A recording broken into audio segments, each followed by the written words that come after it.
өнөрдө эсеппен эмес эсүз сүйүү керек деген. Өкүнөтүн кезин болгон, өйткөнү ол кезде өнөрдүн өзү кол жаулык болуп кеткен кезде өкүнөтүн кезин болду. Кешеги казактын тәуелсиздикке умтулган бугауга багынбаган желтоқсан алаңындагы жастардын да сен түрмен атайын кыз жигиттердин де бир тарабы сиздин шакирттериңиздин арасынан чыкты. Өзүңүз да сол майданда болдуңуз. Окуйга эмес кой, ол көтөрүлүш болду кой, жастардын каны төгүлдү кой. Бүгүнгү Арон Атабектер, бүгүнгү Алтынбектер, бүгүнгү Заманбектер чыгады деген сиздин үмүтүңүз бармы? Кайгырдым, мұңайдым, неге булай деп ашындым, өкпөлөдүм, ашуландым.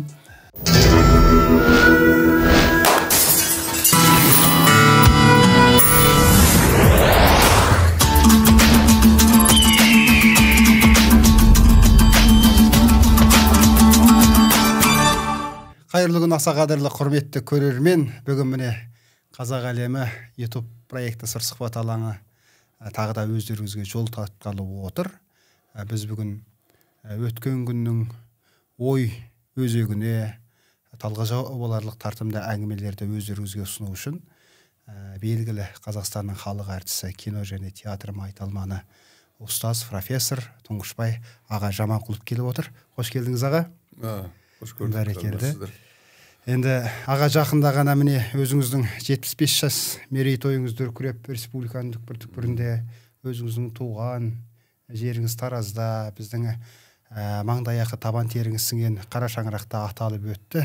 75 жас қандай жас екен аға? Өздерің келгенде көрерсіңдер қандай жас болады.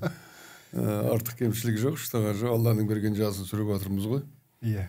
Енді бұлай дүниежүзілік ғалымдардың зерттеуі бойынша адамның жасына қарай оның жаңағы шығармашылық қабілеттері болмаса ойлау мүмкіндіктері осы 60 пен 80-ге дейін дейді. Иә.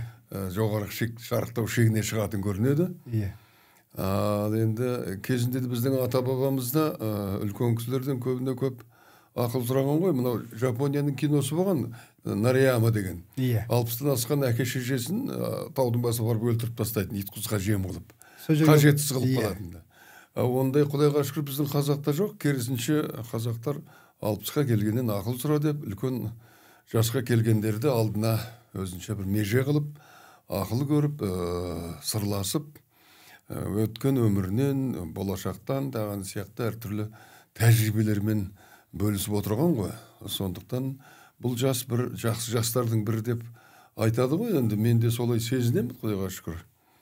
75 деген денсаулық жағынан кәрілік келді деген ұғым әлі де жоқ сияқты. Кәрілік деген 80-нен кейін келеді екен ғой. Қазір мынау үлкен жас деп есептелінеді. Бәрекелді. Жалпы Тұңғышбайға осы жасқа дейін бұл сіз үшін де, біз үшін де, жалпы қазақ руханият үшін де өте сіздің келелі еңбектеріңіздің талай-талай сүрлеулерді басып, талай-талай өткелдерден өткен бір ұғымы биік, парасаты ерен жас деп білеміз, өзіміздің бағалауымыз балаларыңыз ретінде. Енді санамалап келгенде Тұқаң Тұңғышбай ағамыздың осындай үлкен биікке көтеріліп, кешегі хандардың өзін тірілтіп, сахнада образ сомдап, халыққа ұсыну, оның туған топырағына, алған тәрбиесіне, түп тамырына байланысты шығар деп білеміз аға. Сіз ше қалай? Енді өнер жолы былай, мен кейде өнерге келуді бір ерекше жаңағы уақиға деп білемін. Иә. Ол өнерге келе білу керек, келген соң кете білу керек. Орыстарда сондай бір жүйелі сөз бар. Өнерге келмеу керек. Келсең өнерде қалу керек. Өнерде қала алмасаң кету керек. Өнерге келуде ерлік, кетуде ерлік деп атайды олар. Өйткені бұл мамандық емес. Бұл кәсіби мамандық емес. Өнерпаздық деген бұл бір сүре, бір ұстаным, бір өзі адам баласының бір ойлау жүйесі, қиял жүйесі, ақыл деген сияқты мәселелер. Сонан соң арғы бергі тарихты безбендеп, болмаса болашақ, бүгінгі заман жайында ой қозғап, жанын ауыртып, соны ойлап жүретін бір шерменде адамдарды есептеймін, өнер адамдарын. Бұл тек орындаушы ғана емес. Орындаушы деген ол басқаша мәселе. Тудырушы, шығармашылық адам деп есептейміз. Сондықтан өнер адамының өмірі халықтың көз алдында болумен қатар, ол өнер адамының парқы мен нарқы бағасы да халықтың көз алдында. Тек әшейін әдемі киім киіп, құлаққа сырға тағып, басыңа көрікті бөрік киіп алып, сөз жаттап алып, сахнаға шығып, көсемсіп сөйлеп, біреудің сөзін. Ол таза өнерпаздық емес. Сондықтан оны жаңағы цирктің аттары да бір түйір қант берсең басын иеді, тік көтеріледі дегендей. Маймылдар да аунап-қунап нөмір жасайды неше түрлі цирктік. Ол үшін ақыл сананың, жүректің, болмаса бір ұлтқа деген бір ерекше құдіреттердің қасиетінің болу мүмкіндігінің керегі де жоқ оларға. Ал адам баласы гомо сапиенс деп есептегеннен кейін ойлау қабілеті, жүйелі, жаңағы еркін, болмаса өмірдің бір қыр-сырын ұғыну үшін мазасыз күй кешуі керек десеңіз, бізді жаратқан жаратушымен де қиял арқылы тілдесіп, мұңдасып, сырласудың өзі де өнер адамның бағына берілген ғой деп ойлаймын. Өйткені сахнаға шығып, қала алдына шығып, экранға болсын, елдің алдына шығып, ой тастау үшін, ой сөз сөйлеу үшін, елдің, жұрттың, халықтың, адамның мұң-мұқтажын сол халықпен бірге бөлісу үшін де бір үлкен құқық керек. Құқық керек. Ол орта жолдан шыға салып, ақыл айтудың қажеті шамалы. Қазір ешкім ақылсыз емес, жұрттың бәрі білетін шаруа.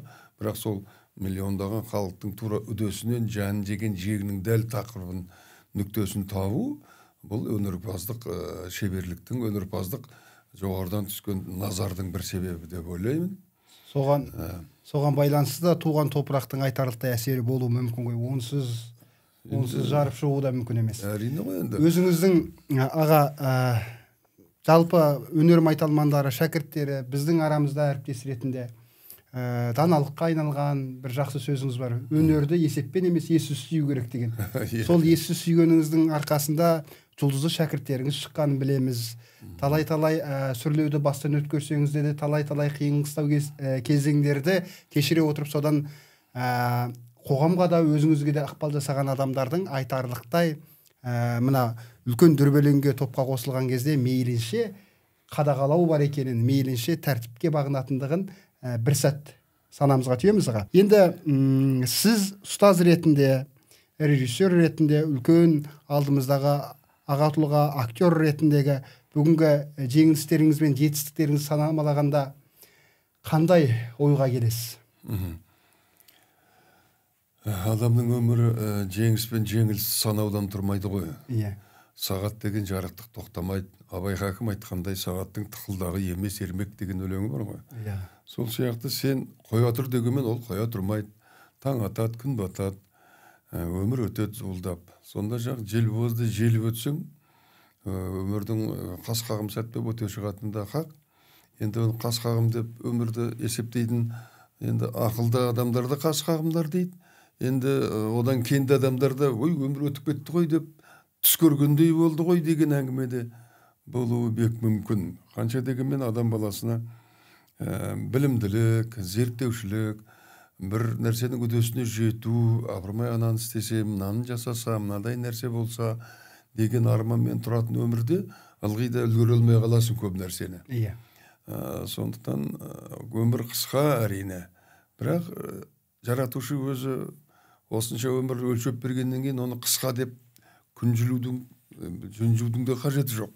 Бұйырған нәрсені көру керек. Сол азғантай берілген уақытта өзіңе тән, өзіңе берілген бөлінген уақытта адамша өмір сүру керек қой. Адамша жан-жаққа жаңағы өзіңнің ізіңді қалдыру, сөзіңді қалдыру, болмаса соңынан адам ерте білсең ерту, жаңа өзің айтқандай шәкірт тәрбиелеу деген сияқты мәселелердің бәрі осы қысқа ғұмырда үлгергеніңше үлгересің. Мен үлгеруім керек, үйтуім керек, бүйтуім керек, ойбай уақыт өтіп қалды деп жанығудың да қажеті жоқ.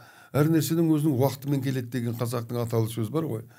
Пісіп жетілмей, оның орнына келмей, өзін өзі бола қоймайды. Дүнияға келе салып, кемеңгер бола алмайсың. Анадан шірет түскеннен кейін жарық дүниенің, күннің көзін, айдың лебін, жүзін көруден қызық нәрсе жоқ бала кезде. Одан кейін жан жағындағы болып жатқан оқиғаларға назар салу адам ретінде ол да қажет нәрсе. Сөйтіп есейіп өмір өтеді де кетеді. Бірақ енді мен өзімді Құдайға шүкір енді өкінішім жоқ деп айтайын. Пендешілік болар, енді күпірлік болар, ой, үйтпедім, бүйтпедім деуге. Енді біраз нәрсені қолдан келгенше тірлік жасадық, қолдан келгеніне, келмегеніне салауат амал жоқ, бұйырмаған деген сол болады. Сондықтан енді қазіргі кезде мен өнерде жүргеніме еш өкінбеймін, өнерге келгеніме де өкінбеймін. Өкінетін кезім болған, өйткені ол кезде өнердің өзі қол жаулық болып кеткен кезде өкінетін кезім болды. Неге келдім бұдан деп, негізгі бір мамандықтың басын ұстауым керек еді. Өзім оқып жүрген гидроинститутын бітіруім керек еді, су шаруашылығына айналысуым керек еді деген сияқты. Ол өзі көзге көрінетін, ұстасаңыз қолға ілінетін нәрсе ғой мамандық деген. Су шаруашылық, көпір саласың, гидростанция саласың, ирригациямен айналысатын, сол сияқты нәрселер көзге көрінетін, қолмен ұстайтын нәрсе. Өнер нәрсе көзге көрінгенмен жүрекке көрінбейтін нәрселер болады кейде, ұқпайтын. Оны ұғатындар болады, аз болады. Ұқпайтын адам көп болады. Сонан соң талғанға талас жоқ. Біреуге ұнайсың, біреуге ұнамайсың. Бәріне ұнау еш мүмкін емес. Біз енді оң жақта отырған қыз емеспін, жұрттың бәріне ұнай беретін қылымыз. Енді өзінің ой пиғылыңды, өзінің ойыңды, өмір жайлыңды жаңағы зорлап емес, өте бір білімдарлықпенен халқыңды соған сендіріп, соңынан ерте білудің өзі де біраз жетістікке жеткендік деп ойлаймын. Енді Хакім абай өлеңге бар әркімнің таласы деп бекер айтпаған ғой. Сіздің жол көш басшыңыз дейміз ба, ұлы біздің де сіздің де әрине ол кісілер өмірден өткенімен бірақ артына өлмес шырақ қалдырған Асқар Тоқпан секілді, Хадиша Бөкеева секілді үлкен ұстаздардың алдын көрген, және сізді танып осы мамандыққа итермелеген Асқар Тоқпан ерінен шыққан сөз ерінге жетеді, ақылдан шыққан сөз ақылға жетеді, жүректен шыққан сөз жүрекке жетеді дейді. Сол шыққан сөздер сіздің жүректеріңізге жетті-ау деймін аға. Жеткендеріңіздің арқасында осы 75-ке келіп отырсыздар ғой. Солай шығар. Жеткен шығар енді, жетпесе де жеткізуге тырыстық. Бұл кісілер тегін адам емес қой деп ойладық, ол ұстаздарды өмірде жолыққан. Өмірде жолыққан енді үлкен ұстаздарым бар. Соның енді жас жағынан, парасат жағынан да, жас үлкен жағынан да, алғашқы жағынан да Асқар Тоқпанов. Сол Асқар Тоқпанов ағамыз мені Хадиша Бөкееваның қолына әкеп тапсырған. Одан кейінгі ұстазымыз сол Хадиша Бөкеева өнер жолының қыр-сырын, әліпбиін үйретіп, сонан соң сол апамыздың өзінің бойындағы адалдықпен өнерпаздықты өзімізге сіңіре білетіндей бізге Құдай пәтік бергеніне шүкіршілік етеміз. Ол кісі өте адал адам еді, әртүрлі нәрсеге араласа бермейтін адам еді. Өсек аяңға жоқ адам болатын, тап-таза жүретін, тік кететін. Өйткені енді ол кісі енді нағыз қазақи тәрбиеде өспеген күннің өзінде детдомдылығын ғой ол кісі. Жас кезден әке-шешеден айырылып, содан соң мынау Петербургға барып оқыған. Ол енді өзге ұлттың мекені, өзге ұлттың этикалық, эстетикалық әлемі, соның бәрінен тәрбие алып келген ғой енді. Жалпы енді ұлт деп ұлтқа бөлінгенменен адам баласына ләухул махфузда адам жаратылғанда Алла тағалам бәрін бірдей қылып жаратқан. Тілі өзге, ділі өзге, дәстүр салты өзге болғанменен бір қанмен бір жаннан жаралған ғой. Сондықтан дүниежүзін жайлаған халықтардың бәрінің дәстүр салты, мінез құлқы, адами пиғылдарының бәрі ортақ мәселе. Тек дәстүр мен салт қана енді әр халыққа орай бөлек-бөлек болуға керек. Дінде неше түрлі 4 дін бар, дүниеде үлкен. Солардың бәрінің бір-ақ жолы бар, жаратушыға барады. Біреу оны Құдай дейді, біреу Будда дейді, біз Алла тағала дейміз. Христиандар Иса пайғамбарды Құдайдың баласы деп есептейді. Бірақ жол біреу сояққа баратын. Ол әділдік жолы, әділет жолы. Сондықтан енді бұл ұстаздардың жолы бізге ерекше болды. Өйткені ол ұстаздық деген ұғым өзінің жүріс тұрысыменен, мінез құлқыменен, білім таразысыменен де ұстаз болады екен адам. Солай болуға керек екен. Кітаби ұстаздық бөлікте өзінің жүріс тұрысына қарап, соған бейімделу, ұқсап бағу, ол да ұстаздықтың бір жолы. мен сол екеуіне де қатты ұқсағым келеді. Ұқсауға тырысып та жүрдім.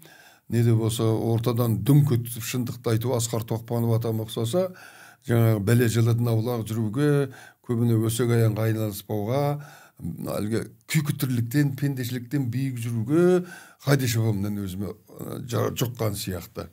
Адам болғасын, бірақ кейде көрген нәрсені көрмедім деп тұра алмаймын, енді оның рас. Өткен өмірге аз кем ой шолу жасайтын болсақ, кешегі қазақтың тәуелсіздікке ұмтылған, бұғауға бағынбаған желтоқсан алаңындағы жастардың да, әсем түрмен атайын қыз жігіттердің де бір тарауы сіздің шәкірттеріңіздің арасынан шықты. Өзіңіз де сол майданда болдыңыз. Осындай үлкен дүрбелеңде жүріп, үлкен рухани майдан, таза күресте жүріп, күрсінген сәттеріңіз аз болмады аға. Әрине. Енді бір өкініш, бір үміт демейік, өкінетін сәттеріңіз бенен үміттенетін сәттеріңіздің қайсы басым? Енді өкінетін сәттерім аз емес. Мына өмір деген, менің бір сүйікті сөз тіркесім бар, өмір деген мынау қонайқы баратын тас жол емес қой, тура жүріп өте салатын. Бұрылыс бұлтағы көп, ой қыры көп. Сонда енді бұрылыс бұлтақ, ой қыры, кедір бұдырлар өмірімде кездеспей қалған жоқ, кездесті. Әрине ол барлық адамға да кездесетін шығар, бірақ менің жолымда кездескендері кішкене жаныма ауырлау тиді. Қайғырдым, мұңайдым, неге бұлай деп ашындым, өкпеледім, ашуландым. Соның бәрі әрине әсер етті, мына өмірдің оңай емес екендігін.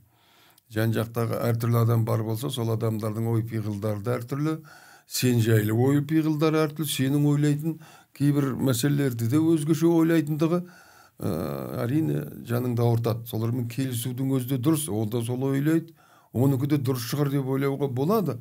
Бірақ менікі дұрыстау сияқты ғой деп таласу, іштей тартысу көп болды. Ол жаңағы желтоқсан оқиғасының алдында да оқиға емес қой, ол көтеріліс болды ғой, жастардың қаны төгілді ғой.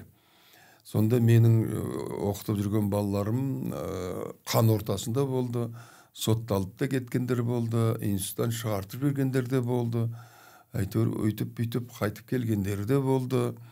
Енді сол кезде біздің балалар 3-4 курста оқитын балалар еді, нағыз есейіп қалған. Мұндай кезде жаңағы саяси көзқарастары да кәдімгідей көрініп, байқалып, өмірге деген көзқарасы, саясатқа деген көзқарасы, қоғамға деген көзқарастары қалыптасып қалған балалар болатынды. Сондықтан да білектерін сыбанып, көшеге, алаңға шыға келгені де ақиқат. Ол төбелес үшін шыққан жоқ, бірақ айту үшін шықты. Неге бұлай? Неге олай? Бұл дұрыс емес қой. Неге осындай деген сияқты мәселелердің бәрі, ол енді шығармашылық адамдар солай болу керек. Неге бұлай деп? Мысалға жөні, жосығы басқаша ғой. Әділеті мұнда тұрды ғой. Неге бұлай деген сияқты мәселелердің жандарын жарып шыққан жалаулы сөздер екендігі болған рас. Асқар марқұм жақында ғана дүниеден өтті, өзіңіздің аяулы шәкіртіңіз Асқар ағаны айтам. Асқар ағаның өзі мынандай бір пікір келтірді. Сіздің ана келбет деген бағдарламаға өзіңіздің кейіпкер ретінде алған кезде, бізде сол желтоқсан алаңында көтеріліске баратқан кезде нағыз майдан қайда болып жатыр деген, нағыз майдан алаңда болып жатыр. Егер басқа ұстаздар болса өзінің жеке бас пайдасы үшін бұғып қалар еді, ал сіз бұқпадыңыз. Бұқпағаныңыздың өзін тәуелсіздік алған жылдардан кейінгі уақытта да дәлелдеп жүрсіз аға.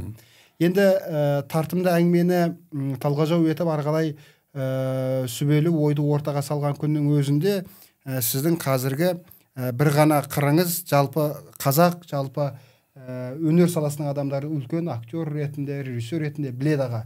Бірақ сіздің жазушы ретіндегі, ұстаз ретіндегі ой, мынау ұңғыл-шұңғыл дүниелеріңізге терең байыптай бермейді. Ташкентте қайбір жыл осы шешендік өнерге қатысты, сөз өнеріне қатысты диссертация қорғадыңыз. Оған Бағбек Құндақбаев аға марқұм мұрындық болды.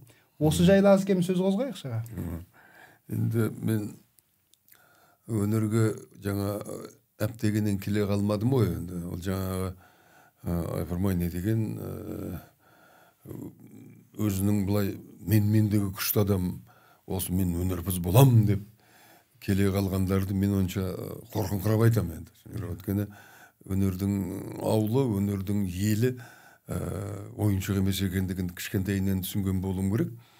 Енді өйткені мынау экранға шыққан адамдарды, сахнада жүрген адамдарды, ән айтып жүрген адамдарды, халық алдына шығып жаңағындай сөз сөйлеп жүрген адамдарды мен өзімше ерекше бөлек жаратылған адамдар деп есептегендіктен енді қазақи мінезбен өзімді пәс санап жүретінім рас. Өйткені қарапайым жанұядан шықтық. Әкеміз теміржолшы болды, шешеміз 11 баланың анасы үй шаруасындағы әйел. Атам енді қойшы болды. Мал шаруашымен айналыспаған қазақ жоқ қой. Енді арғы бергі ата-бабаларымыз бәрі қойды өскен шығар. Сондықтан сабырлықпенен жаңағы өзіңді өзің қой, саған не жоқ дегендей бір күйкі тірлікте болғаным рас. Енді мен қазір онымен келіспеймін. Өзім шәкірттеріме айтам. Кеше мектепте бір кездесу болды. Сонда маған кішкентай бір сұрақ қойды. Аға, осы өмірдегі жетістіктерге жету үшін талпынамыз, бірақ қазақта сөз бар ғой, көрпеңе қарай көсіл дегендей. Ана қыздың ақылды айтқанда жаным жай тапты. Сосын ұрысқам жоқпын, қарағым дедім. Көрпеге қарай көсіл деген қазақтың жаман мақалдарының бірі. Біз қазір қара спектаклін көріп жүрсің ғой. Бізде қара спектаклінде Абайдың жаңағы қара сөздерінен құралған, сонда бір бөлімі бар. Қазақтың мақалдарының ішінде іске асатын, іске аспайтындар да бар деген. Сол сияқты көрпеңе қарай көсіл дегені қой, не қыласың, бұйырғаны болады, не бұйырады, сонымен тоба қылып жүре бер, үндеме деген бір енжарлыққа, момындыққа итеретін мақал. Сондықтан қарағым дедім, көрпеңе қарай көсіл емес, көрпеңді ұзатып ал, кеңейтіп ал, сөйтті көсіл. Ол көрпем қысқа екен деп аяғында бүйтіп бүрісіп, өзіңді өзің қамап, бұлмап, тұсап жүрудің қажеті жоқ. Ол мақал қазір дұрыс емес, ол мақал дегенде айтқандым. Сол сияқты мен ол кезде өзім бала кезімде солай болдым. Көрпеңе қарай көсіл дегендей бара алмай, өзіме ерлік көре алмай, батылдық таба алмай, барсам ба, бармасам ба деп. Іште тереңде болды әрине өнерге деген қызығушылық. Домбыра тартып жүрдім ыңылдап, үйде жалғыз өзім, ән айтып жүрдім ыңылдап, үйде жалғыз өзім, кітап оқып жүргеннің үйде жалғыз өзім, өлең жазып жүрдім өзім үйде, сыртқа шықпай. Соның бәрі енді бірінші өнерге алып келмегенде сол шығар деп ойлаймын. Абайлап, байқап келуге. Ал келгеннен кейін мен жаңа өнерде сөзге барғанды айтып отырсың ғой. Бірінші жаңағы алғашқы курсында Хадиша апамда мен қатты қиналдым. Бірінші курсы тек көзге көрінбейтін заттармен жұмыс істеу керек екенде.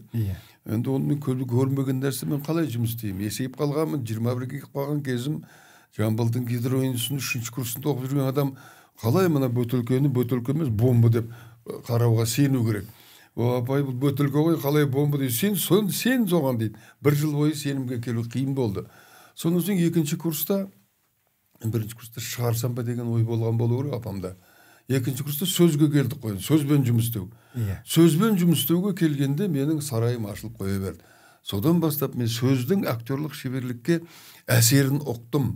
Бірақ ол кезде мен осындай диссертация жазамау, осы сөзбен айналсам деген ой болған жоқ. Мен өзіме таңғалғаным, сөзге келгенде мен осы суда жүрген балықтай суырылып шыға келдім. Лениндік стипендия алдым. Екінші курстың ортасында театрға алындым.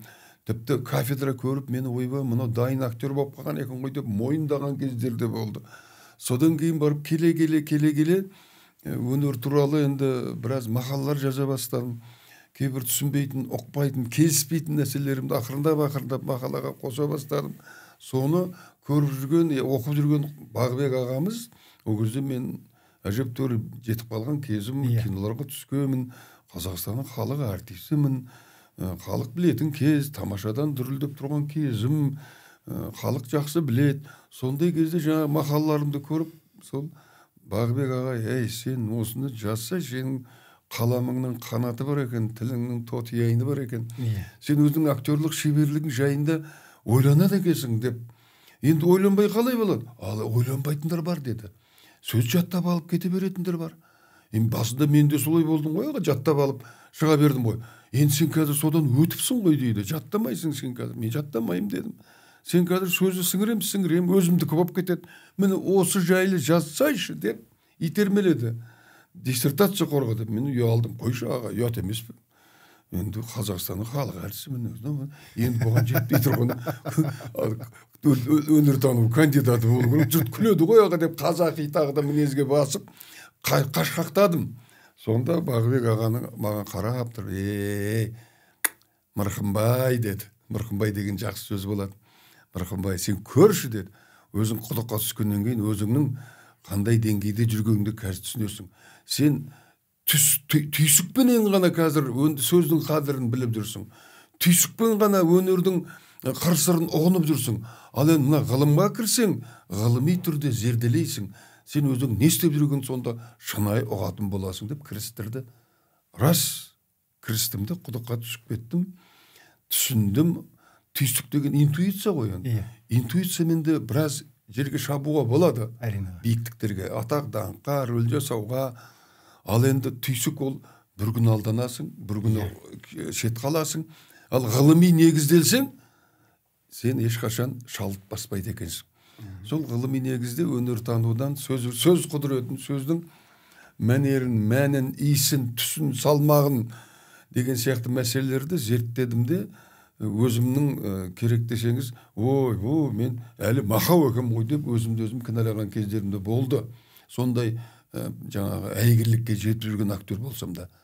Яғни сөз бен істің жаңағы байланысы, қазаққа сөздің әсер ететіні, ортадан тасталған сөздің әрекеті деген сияқты мәселелерді ғылыми түрде зерттеп, өзім біраз қанаттандым, шыны керек. Толықсқандай болдым. Абай Хаканның толық адам дегені бар ғой, сол сияқты толық адамдық жолға түскендей болдым. Өйткенде тек қана сөз жаттап қана, түйсікпен ғана, автордың сөзін ғана өзіңе қару етіп алып қалмай, өз жүрегіңді соған қосып, жүрегіңменен шылап, сахнаға шығып, көрерменнің көзайы болу, көрерменнің жанын ояту, түртпектеу, намысын шұқылау деген мәселелерге жетудің жолын іздей бастадым. Осы 75 жасыңыздың 75 жас мерейтойыңызды тойлау қарсаңында сізде біздің театрда, Әкем театрда апталық өтті. Өзіңіздің қойған спектакльдеріңізден, ойнаған рөлдеріңізден. Сол кезде бір байқағаным аға, Абылай ханның образын сомдаған кезде, кезіндегі сомдаған образдарыңызды білеміз. Ол кезде едәуір жас едіңіз, қылсыздап тұрған кезіңіз еді. Енді қазіргі сол ойнаған образыңызды алдында көрген кезде шынайы аға өз бабына келген екен. Сол деңгейге, сол дәуірдің келбетін шынайы бере білген адам ретінде менің көкейіме сондай дүние ұялады. Аға, енді айтыңызшы, Абылай заманындағы қайраткерлер болсын, қай дәуірде де сол заманның алмағы мен салмағын саралай білген.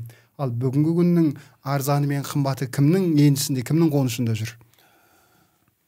Ауыр сөз, терең сұрақ әрине.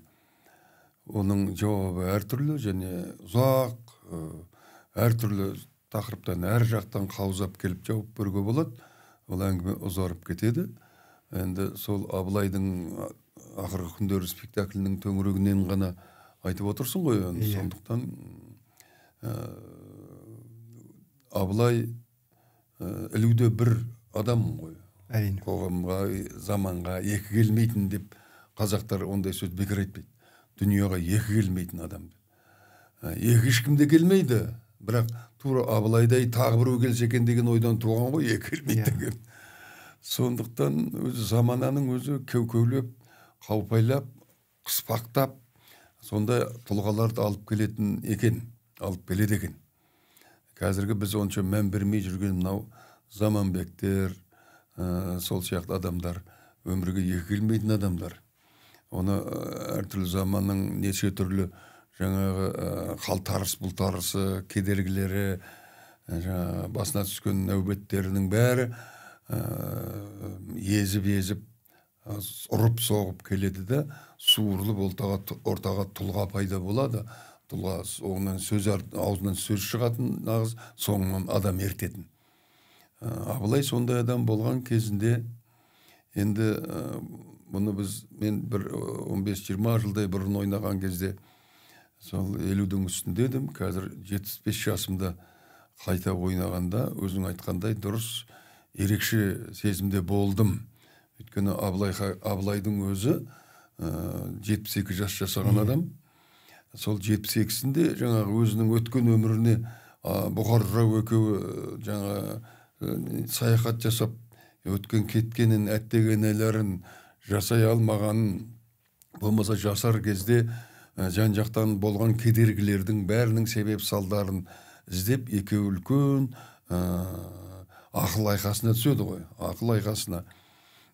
Сондықтан бұл жерде бұл күнгі осы кешегі ойнаған деген сөз маған ұнамайды. Енді кешегі өмір сүрген Абылайдың менің жанымды бұрынғыдан 20 жылдан бұрынғыдан басқаша ауыртты, өзгеше ауырды. Бұрын Абылайдың өзі ханның рөлін ойнадым деп бір өзімді өзім қамшыласам, бұл жолы мен Абылайдың өмірін сүргендегі мен қандай күйдемін дегендей өзімді өзім қамшыладым. Яғни Абылай хан мен менің бүгінгі жастағы өмірімнің параллелін келтіргендей болдым.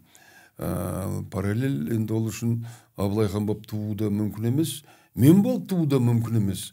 Бірақ Абылай болып туудың қажеті жоқ. Абылай жайлы, Абылай құсап ойланудың, Абылай құсап шерленудің. Мысал үшін, оның мұң-мұқтажын ұғынуға менің ақыл парасатым жеткеніне шүкіршілік етемін. Өйткені қазіргі заманда да сол қойылған спектакльдегі айтып отырған жаңағы шерлердің бәрі, тасталып отырған ортаға үлкен сұрақтардың бәрі дәл қазір төбемізде үңірейіп сұрақ болып тұр. Абылай сол кезде осыны 300 жылдай бұрын да ойына келген екен, соны жылда Бұхар жау екеуі зар жалаған екен. Қазірде сол сұрақтардың шешімін таппай жүргендегі тұстар өте көп екен деген ұғым жанымды жегідей жеді. Сонан соң мен бұл рөлді кейбір актерлар айтады ғой, айызым қанып ойнадым, бір рахат шектім деп.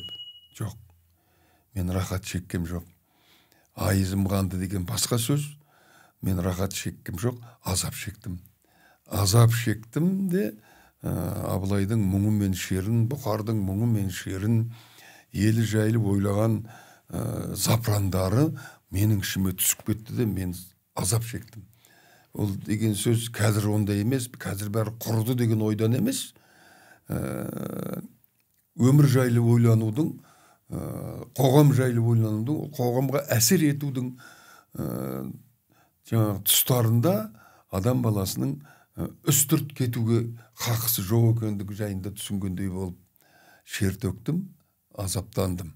Ащысы мен тұщысын, тәттісі мен балын бірдей таттыңыз ғой. Енді бағанаға енді сол заманның кемеңгері хан Абылайдың өзінің өмір шеңберінен алып қарағанда, бүгінгі Арон Атабектер, бүгінгі Алтынбектер, бүгінгі Заманбектер шығады деген сіздің үмітіңіз бар ма? Не болмаса сіз кешегі Арон Ақсақал секілді Абақтыда, не болмаса сондай қинауда дүрбелеңнен өту қайшылығы сіздің жүрегіңізге салмақ түсіргенін де білем.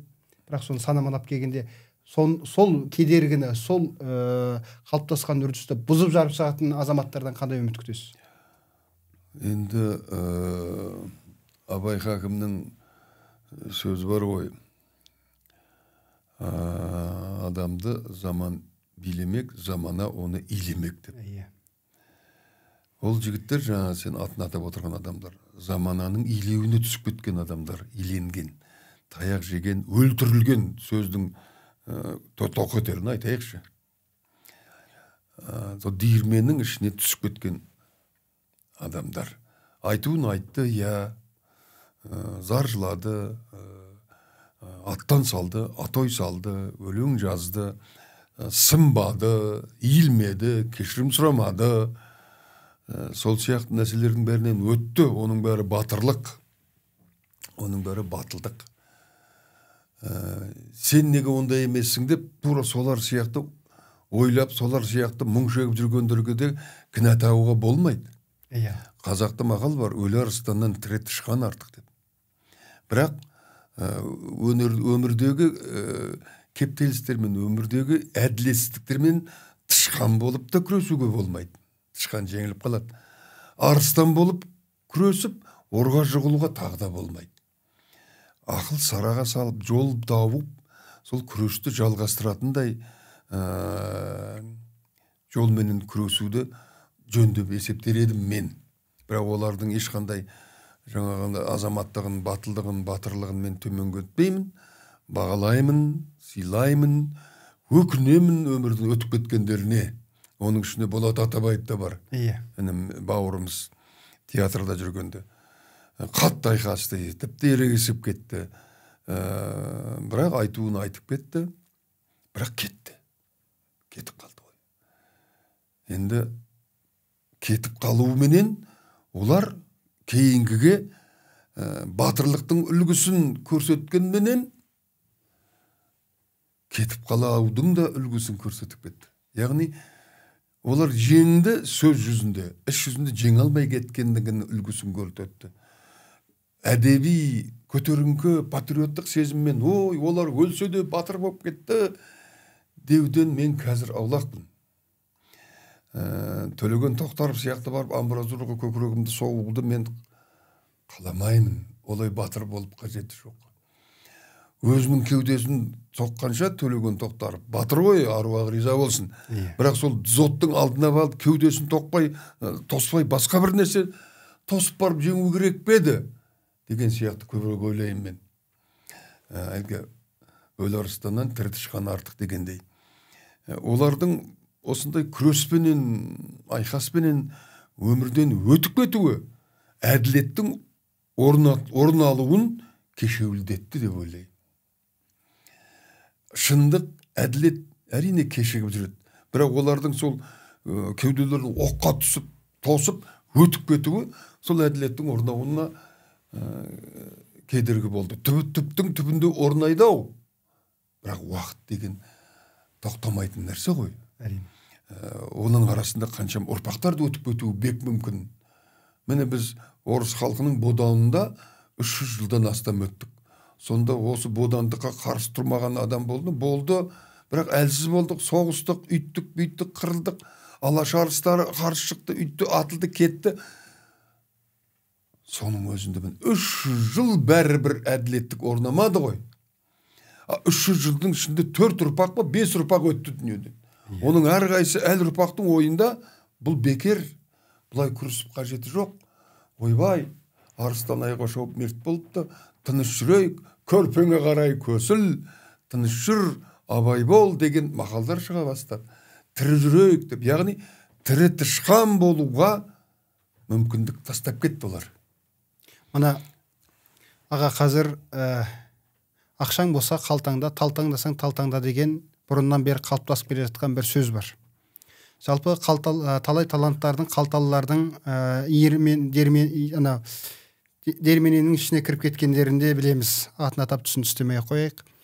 Бірақ осы мәдениетке, қазақ руханиятына сырттан шабуыл жасап, ықпалын қазақ ортасындағы ұйыған, айрандай ұйыған бірлігін, ықпалын ыдыратқысы келетін адамдар сіз жақ тараптан қол сұққандары, именшектегендері болды ма?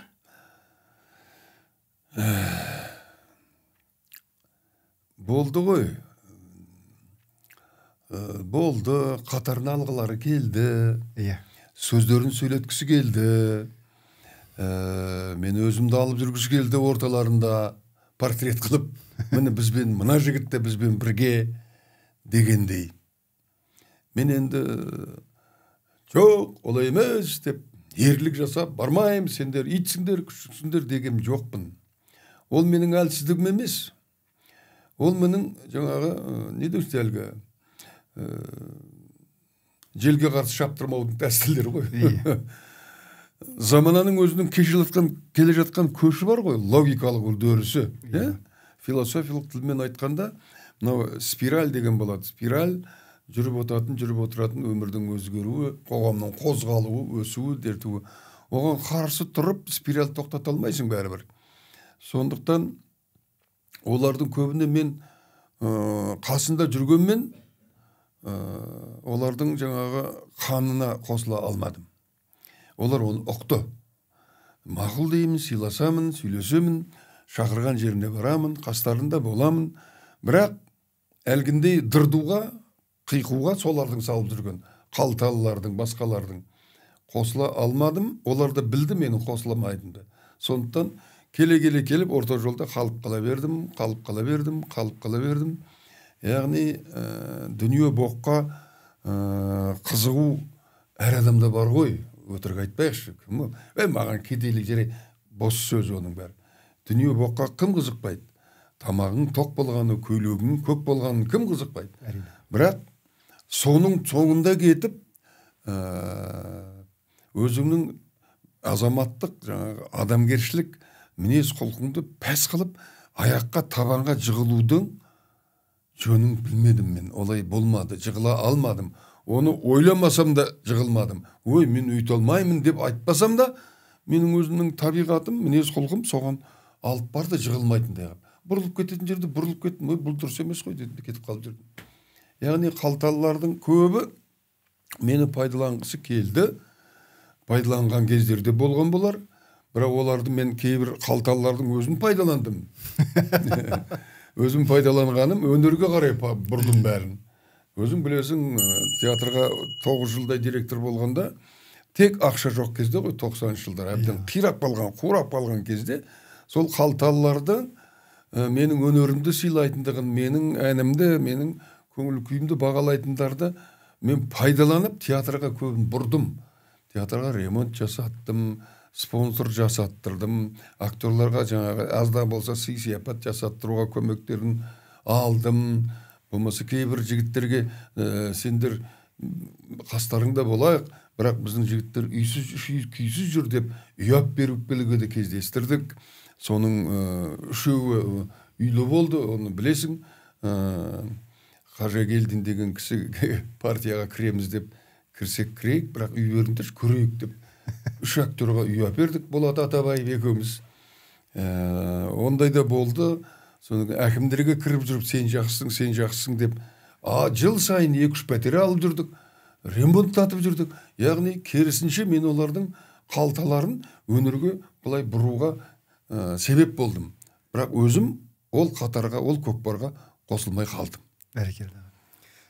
Біздің сіздер өмір сүрген балалық шақ, замандастарыңыз болсын, сол совет үкіметі кезіндегі бір түйір нанды бөліп жеген ағайынның мейірімділігі, қазақтың жанашырлығы, кембағал болса да кембалдығын кем көрмейтін сондай пейілген адамдар өмір сүрді.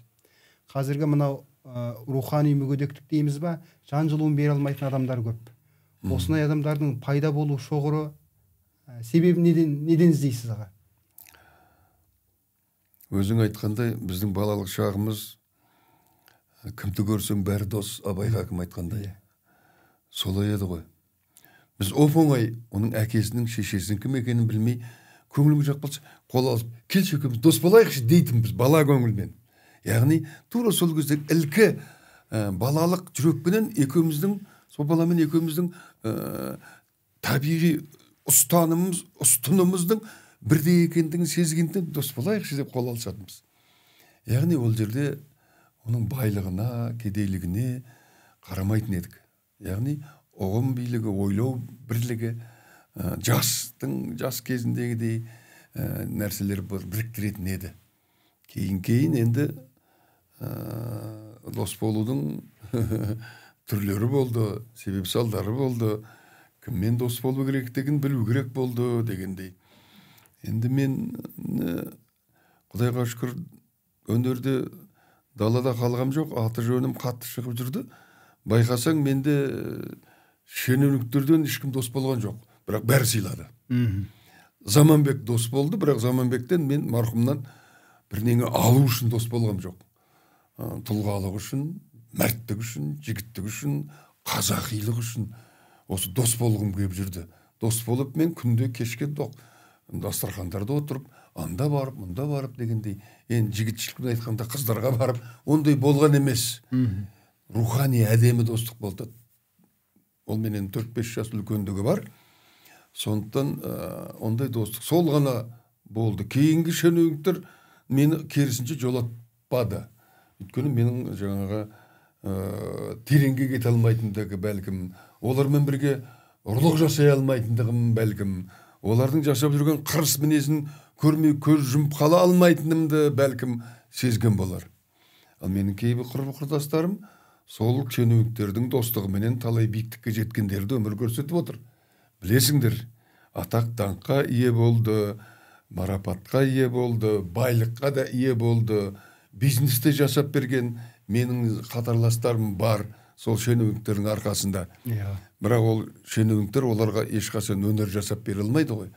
Ал енді өз өнеріңді, бар өнеріңді шенеуніктің шекпен арқылы, шенеуніктің сені қосырлана артығырақ мақтау арқылы ел арасында әйгілі болуды олар өзіне мәртебе санады.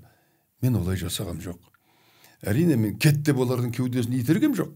Сенімен дос болғым келмейді, сен осындайсың деген жоқпын. Бірақ олар өздерді білді, мен де білдім. Аман жүрдік, аулақ жүрдік. Арада нелеріміз былай, дистанцияларымыз деймін ба, қашықтығымыз болды.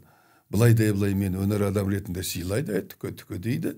Бірақ іш бауырыма кіріп, осы жан жауыры кіріп, барлық жағдайымды жасауға тырысып, маған жаңағындай әйгілік әкеп беруге, байлық әкеп беруге олардың ешқашан қолдары бармайды.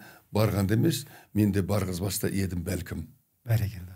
Мына қазір сіз үлкен ұйымды, одақты дейік, былайша айтқанда, Қазақстан театр қайраткері одағын басқарып отырсаға. Жыл сайынғы сыйлықтар, марапаттар әр саладағы өнер майталмандарына әділ, заңды түрде беріліп отыр. Ол тек қана біреулердің ғана қоржында кетіп атқан жоқ. Осы негіздеп алған кезде қазіргі үрдіс, қазіргі қазақ өнерінің бағамын сіз жұлдызын дейік, жарық қыла алатын жастардан үмітіңіз қаншалықты, күдігіңіз қаншалықты? Мына актер мамандығы қалай болған күнде де тәуелді мамандық. Ол жалғыз режиссерға тәуелдігін айтпаймын. Екі бастан режиссерға тәуелді. Бірақ тәуелділігі неде? Оны кейбір режиссерлар мұрнын көтеретін, мен бірінші дейтін режиссерлар сол тәуелділікті кәдімгідей өздеріне үлкен бір не санайды жаңағы. Бізден кейінсіңдер сендер дегендей. Мен арқылы режиссер болмаса сен кімсің дегендей әңгіме айтатындар бар, өкінішке орай. Бірақ режиссер да актер болмаса ол қайдан режиссер болады? Оның жаңағындай мен режиссермын, мен сондаймын дейтіндей биіктігіне, жаңағы шығармашылық өресіне апаратын актердің мүмкіндігі, актердің жаңағы себеп салдары көп екендігін біледі, біле тұрса да өзін бірінші санайтындар өте көп. Сондықтан мен өзім режиссерліға актерлықтан келдім. Сондықтан көбіне көп ең бірінші өнердікті сахнаға шығатын актер бәрін көтереді. Режиссердің ақмақтығында, режиссердің ақылдылығында, драматургтың ақмақтығында, оның нашарлығында актер ұялады сахнаға шыққаннан кейін. Нашар пьеса ойнап отқан актерді кім бағалайды? Зритель, мынауың не деп отыр дейді оттап. Оның кім жазғанында, кім қойғанында кейде көрерменнің көңілі болмайды. Сондықтан актердің жүрегі арқылы драматургтың да, режиссердің да шығармашылық жаңағы қанаты одан сайын ұшады. Соны ұғуға керек. Осы жағынан келгенде мен мынау Еңлікгүл деген актерлар мен режиссерларды жаңа жыл сайын бір рет марапаттап арқасын қағуға келгендегім өнер, актер өнерінің бағасын білуде, режиссураның да қадірін арттыруға арналған нәрселер. Тәуелді деген не? Тәуелді болған біріншіден режиссерға тәуелді болса, екіншіден театрдың басшылығына тәуелді. Егер театрдың басшылығы сені онша жақтырмаса, қала бересің көлеңкеде. Ал енді мені жақтырсын деп барып, оң жақта отырған қыз сияқты қылмыңдай алмайсың. Қылмыңдайтындар алып кететін болады жап-жақсы рөлдерді. Ол екі деңіз. Үшінші, содан кейін өнер адамдары мынау басқарып отырған министрлікке де тәуелді. Министрдің көңіл-күйі біздің театрға жақсы болса, театрымыз жақсы болады. Министрдің көңіл-күйі біздің театрдағы онша жаңағы қиқар мінезді актерлардың бар екенін біліп тұрса, қоқайып министр осы театр осындай деп тұрса, онда да біздің театрдың жағдайы онша бола бермеуі бек мүмкін. Қанша дегенмен барлық театрға бірдей адал көзқарасты болатын басшы да, режиссер да, министр де кем. Бәрібір адами қасиет көбірек. Егер біз бір театрда сол министрдің іштей жақсы көретін кездеспетеді, іштей ұнататын, осы бір жақсы актер дейтін болса, ол министрдің көңілі сол театрға жақсы ауады. Ондай болмай қалса, ол өтіп кетеді басқа театрға. Сондықтан осы жағынан келгенде осы тәуелділікті жою емес ау, осы тәуелділік деген нәрсенің жаңағы кесірі дейміз ба, болмаса бір кішкентай бір кілтипандарын дейміз ба, соны теңестіру үшін Қазақстан театр қайраткерлер одағы әдейі министрдің де көзіне түспеген, директордың да көзіне түспеген, режиссерлардың өзі амал жоқ бере салатын рөлдері болады. Сол амал бере салған рөлдің тәуір болған сол актерларды да қаупайлап әлгі тәуелділіктен арылту, яғни ерекшелендіру, оқшауландыру үшін сол мәселені ойлап таптық. Өйткені байқайсыздар ма, ол ұсынғанда жаңағы театрдың басшыларымен көп сөйлеспейміз біз. Театрдың басшылары ұсынып отырған адамды біз білеміз ол қандай адам екендігін. Оған бермей, керісінше сол театрдың басшысынан тыс қалып жүрген еңбегі еш тұзы сор актерларға беруге тырысамыз. Өйткені ол директорға жарбаңдай алмайды. Өйткені оның еңбегі жақсы. Ал директор ана қасында жүрген жігітке жақсы мақтайды, соған рөл бергісі, соған атақ бергісі келеді. Біз керісінше былай жасаймыз. Сондықтан кейде мынау Қазақстан театр қайраткерлер одағы бұл қоғамдық ұйым болғандықтан да шенеуніктік басшылықтың табанынан ажырататын, одан аулақ болатын, соның жаңағы жұдырықтарынан болмаса уже алдын ала ойландырып қойған бір ой пиғылдарынан ада қылу үшін, ортақ әділетті нәрсе жасау үшін құрылған нәрсе қоғамдық ұйым. Сондықтан мен көбіне көп қазір 70-ке тарта театр бар. 70-ке тарта театрдың ішіндегі қандай актерлар бар, олардың қандай репертуарда бар екендігін, және оны директорлері оған қалай қарайтынын, мен өзім барып көріп спектакльдегі директор қайсы актерді мақтап отырған, бәрін іштей біліп отырамын. Сөйтемін де керісінше әдейі жасы кейде әрине барлық директор бірдей емес, олар біздің ойымызбен дәл келетін актерлар да болады. Ай, мынау актер бізді реті келмей жүр осы. Қарасам солай екен, соң біз қаупайлап қолпаштап жібереміз. Сөйтіп керек десеңіз, министрлікке атақ беруге дейін біз жұмыс жасаймыз. Қазіргі кейін кезде бұрынғы экс-министрдің бір жаман шаралары менен бұрында да болған болар. Қазір атақ, даңққа, марапатқа, орден, медальға театрдың директоры де, облыстық акиматта, аудандық акиматта, болмаса бір қоғамдық ұйымда ұсына салатын болды. Қоғамдық ұйымның жаңа туысқаны, біз театрда жұмыс істейді дейік, ол жаңа өзінің туысқанын ұсына салады. Құқы бар. Жоғарыдағылар оны қарамайды. Ой, мен мынау ұсыныпты ғой, кім екен бұл? Қой, анау қоғамдық ұйымда ұсыныпты ғой, оның да көңілін қалдырмайық, осы қоғамдық ұйымның ұсынғанына атақ бере салайық деп бере салады. Ал олдан көрі бұл театрда тепсе темір жүрген, тау апарып жүрген актер мен актриса тасада қалып қалады. Мен сондай әділетсіздік болмас екен, сондай әттегенелер болмас екен дегенді көбіне көп ойлаймыз. Бірақ біздің де жолымыз онша бола бермейді. Біздің де жолымыз кейде сол министрлікке тәуелді. Министрлік бізге сол қарайды. Мыналар не деп отыр қоғамдық ұйым деп. Онша қарамайтындар да бар. Енді көбіне көп мен ондайға қарамаймын, жазамын, айтамын, пленумдарда сөйлеймін.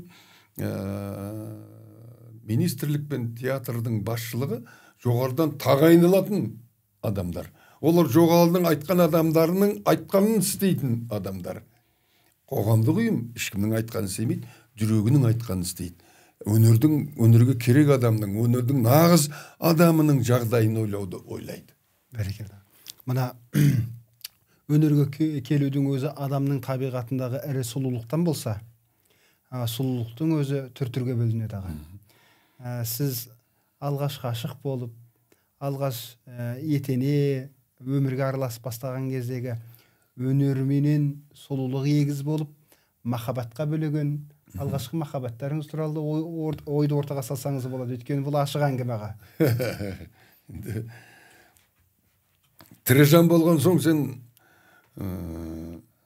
ондай сезімдерден қашып құтылмайсың ғой. Ол келеді, оны ойламайсың, ол жоспармен келмейді де сосын. Аяқ астынан келе салуы мүмкін. Ғашықтық деген ол Мұхтар Шахан ағамыздың айтуыменен ойлау жүйесінің бір үлкен бір биігінде әлемінде дәл кездесетін адам деп ол кісі үлкен талап қояды. Ол да дұрыс шығар. Өнер адамы әуейі болады, қызыққыш болады, әр нәрсеге еліктегіш болады. Сондықтан ондай сезімдері бар адам ғашық болмай жүре алмайды. Талай адамға ғашық болдық. Өзімнің шәкіртіме де ғашық болдым. Өзімнің әріптестеріме, партнеріме дейміз ба? Оған да ғашық болдым. Жақсы көрдім. болмаса мектепте жүргенде жақсы оқыған қызға да ғашық болдым, жақсы көрдім, ой жақсы бала екен деп. Сол сияқты ондай сезімдердің бәрінен өттік. Оны енді біз қазір атын атап түсіністеудің қажеті жоқ, өтті кетті.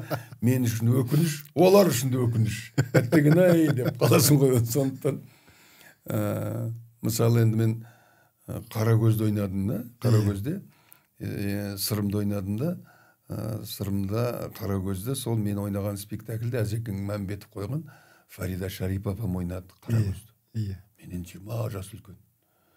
Сол репетиция жасап жүріп Фарида апайдың адами әйелдік мінездеріне, сонан соң актерлық шеберлігіне ғашық болып қалдым кәдімгі, жақсы көріп тұрдым.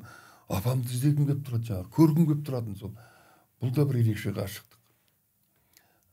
Сонда курста бірге оқыған қыздардың да әдемілеріне, әдемі қыздарға ғашық болмай тұра алмайсың ғой енді. Әрине. Берілі ғой.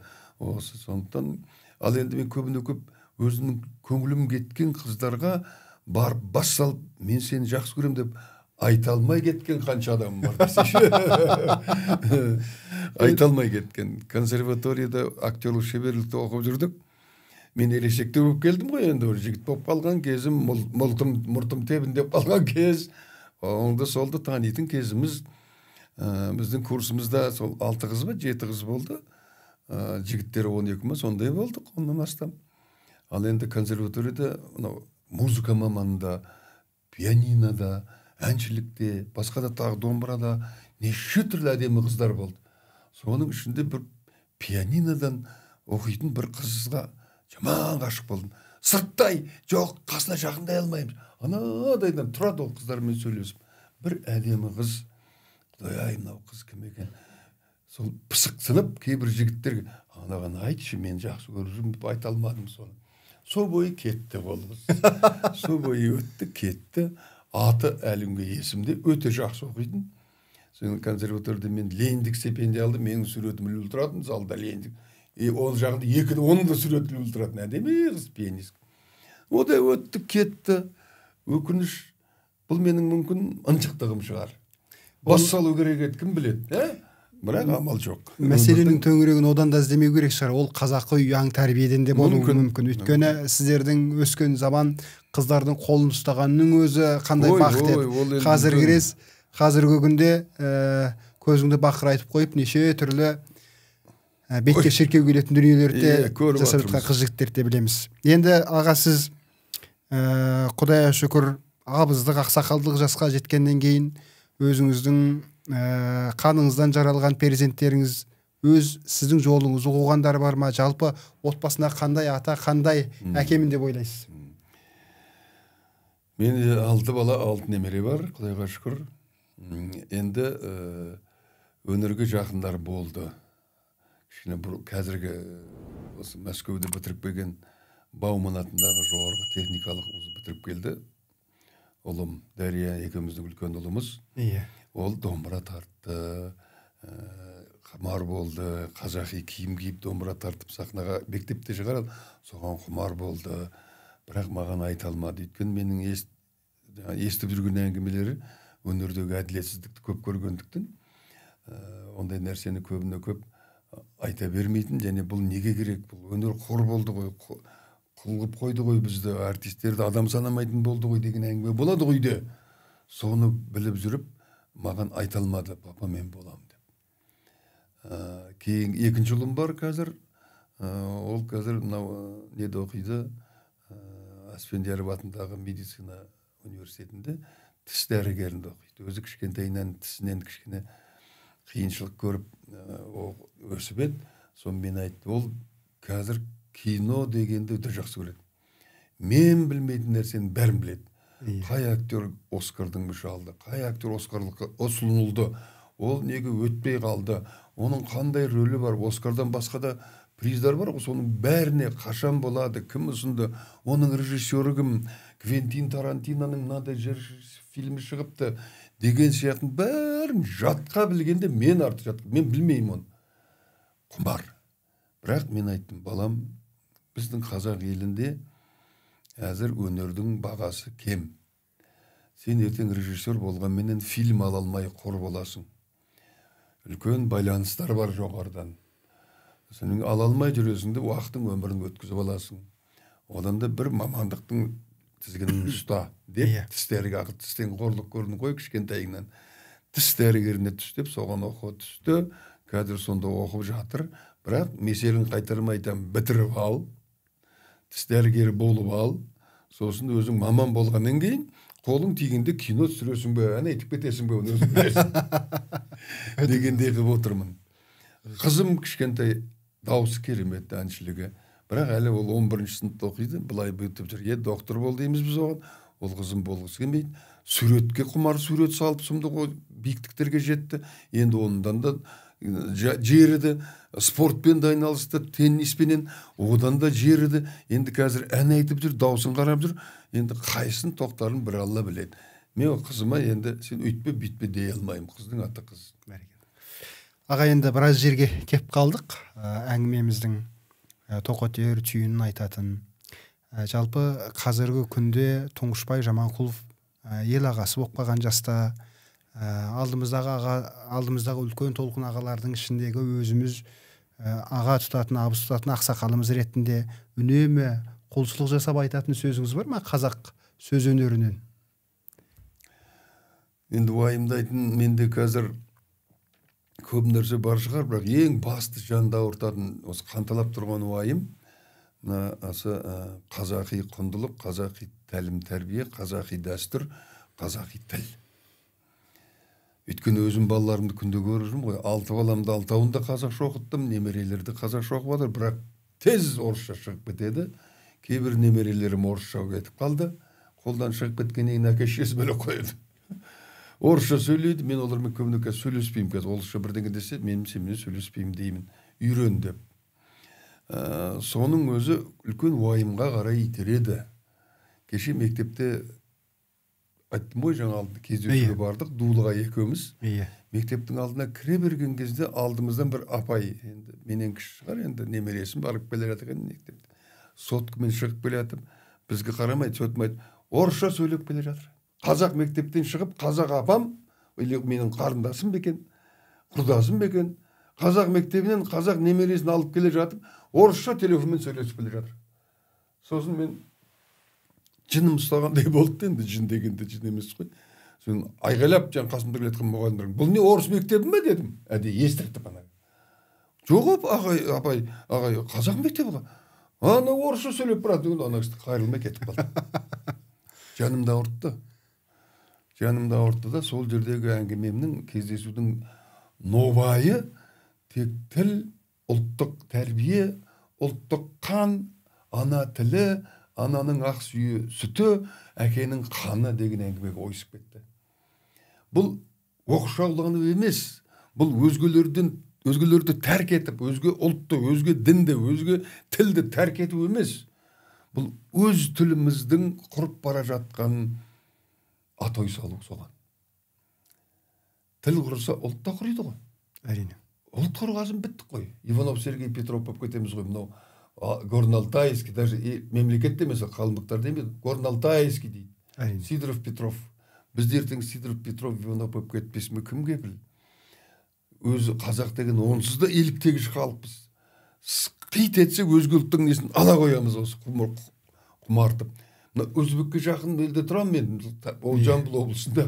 Кейбір сөз өзбекше әне мақыласың деп қоямын. Амал жоқ өзбекше. Құдайға шүр, ол түріктің тілі ғой, әйтеуір. Сонда да, не мақылашы, бұяққа келмейсің бе, бұяққа. Орталыққа, бері жаққа келсейші деп айтады олар. Сондай мәселелер көп бізде. Сол жағынан қазіргі уайым, сол тіл мен діл, ұлт, дәстүр, ертеңіміз не болады? Мына болашағымыз кеше келе жатқан. Менің балаларым қазақша оқуды, қазақша біледі. Немерелерімнің жартысы қазақша біледі, жартысы біледі, бірақ жартысы тез орысша сөйлейді. Олардың балалары не болады ары қарай? Деген уайым. Айтар өсиет дейміз бе, атой дейміз бе, назар салдыру дейміз бе, аталарға өзім құрдастарыма, менің балаларым сияқты бала тәрбиелеп отқан інілеріме, бауырларыма, қазақ деген халықтың атын өшірмейін десеңдер, қарақтарым, қазақ деген халықтың негізінде жатқан ең дүниедегі әдемі тіл, ең ақылды тіл, сол тілді жоғалтып алмайық, қазақша сөйлейік. Орысша да сөйле, таза сөйле, орыстан асырып сөйле, ағылшынша сөйле, ағылшыннан асырып сөйле, қытайша да сөйле, қазақшаны алдыға қой, ұмытпа. Қарашы мына Қытайда 2-3 миллиондай, 4 миллиондай қазақ бар. Құмырсқадай құжынаған қара Қытайдың ішінде отырып, өз тілін ұмытпаған. Біз титтей ғана орысқа көрші болып отырып, өз елімізде отырмыз, өз жерімізде отырмыз. Бірақ көршіміз орыс болғанын орыс болып кетіп бара жатырмыз. Солтүстіктегілердің бәрі орысша сөйлейді, үлкен апайларға дейін. Өкінішті, жанда ортады. Осыдан қалай арыламыз? Арылу керек.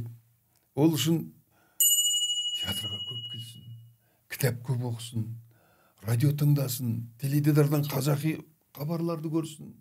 Ұлттық намысын жоғалып бара жатқан ұлттық намыс пен ұлттық ұстанымды, ұлттық өзекті тұспалдандырып, тұмандаттырмасыншы, жоқ болмасыншы деген ой айтқым келеді. Менің әрине жұрттың бәрі айтатын ой, бірақ ең маңызды мәселе осы. Экономикада түзеледі, саясатта орнына келеді, байлықта келеді, бәрі болады. Енді келмей қалатын тіл. Қайтпай қалады. Жердің үстіндегі алтынымыз таусылып қалса, қазып алтын тауып аламыз. Мұнайымыз таусылса, бір жағынан газ тауып аламыз. Ал тіліміз жоғалса, таба алмаймыз. Жоқ, болды. Болашақ кетті дейсіз. Болашақ солай болмай қалады. Соны ғана айтқым келеді. Бәрекелді. Жүрген жерімде қазақша мәдениет түрде, осы әдеби тілде сөйлемей-ақ қойса да, қазақша қарабайыр тілменен бала шағасымен ұғынысып сөйлесіп отырса, соның өзі үлкен жетістік болар еді. Соның өзі намыстың балташа қайралып тұрғаны болар еді. Хакім абай, дүние үлкен көл, заман соққан жел, алдыңғы толқын ағалар, кейінгі толқын енелер, кезегімен бөлінер, баяғыдай көрінер депті ғой. Әрине өмірінің 40-тан асқанда қартайды, қайғы ойладық, ұйқы сергектеп, ойшылабай тілге тиек еткен күннің өзінде қазіргі сіздердің осы жаста осындай ойлы ойларыңызбен бөлісіп, халықты өзім деп, өзім халық деп бағалай білген ағаларымыз өздеріңіз болғаннан кейін, Тұңғышбай аға, ендігі Құдай берген ғұмырда қайырлы, салауатты, салиқалы өмір берсін, өсіріп отырған ұл-қыздарыңыздың қызығын көріңіз дей отырып, шығармашылық табыс, үлкен жеңіс тілей отырып, тағыдағы құрметті көрермендерімізбен келесі санда жүздескенше аман сау болыңыздар дегіміз келеді. Рахмет, аман болайық.